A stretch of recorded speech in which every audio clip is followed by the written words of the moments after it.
This video is to talk about functional training. You know, using the ropes where you cause a ripple down through the rope. You run, you grab a tire, you flip it over. You take a hammer and you start beating a tire with a hammer.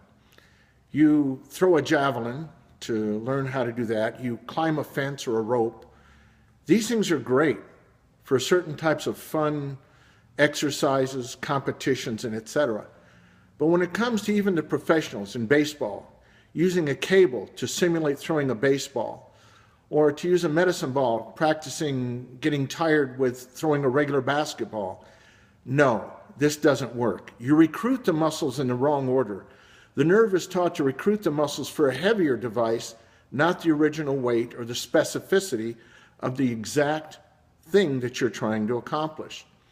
Muscles need to be worked throughout a full range of movement, the way they are designed on the body, so that the stress is distributed over the bone throughout the movement, through the muscle to call up maximum amounts of muscle fibers, and for the nerve to be strong at the point where it needs to be. Now, when functioning through the body with exercises that you want to get stronger, you train the muscles around the movement, not through the movement. Meaning that if you wanted to strengthen your upper body work, to do things that require upper body movement, you would train each muscle group the way it needs to be. 4 major muscle groups that can be hit and 4 major movements that can strengthen most of the upper body are, as an example, overhead press with a barbell with a fairly narrow grip. You're going to involve the deltoids, the trapezius, the triceps, and the forearm. You're also going to involve the lower back and core muscles to hold the body in the erect position. But that doesn't mean that you want to train only for an overhead press in competition or a clean and jerk with a barbell doing that exact movement. Train each muscle separately, then go through the movement with the amounts of weight that you want to learn to move, so that the muscle recruitment is called up by the nerve at the points in time that are needed. You don't go out and practice swinging a baseball bat to get faster with a heavier bat.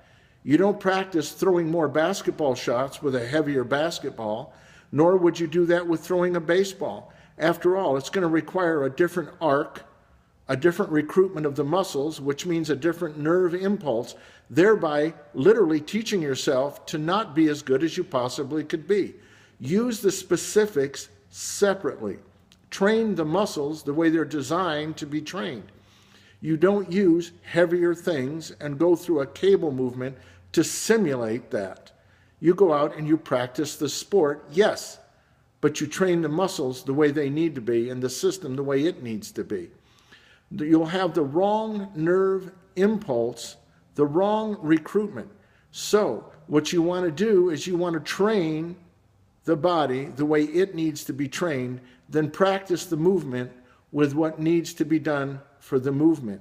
All this is going to do is cause confusion to the nerve impulses and frustrate the individual over the long period of time.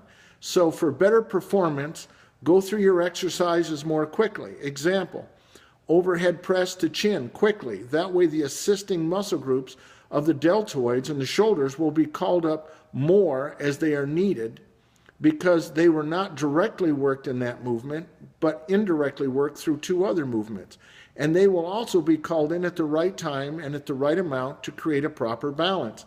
So training done effectively, quickly, steadily, is better than practicing a functional movement.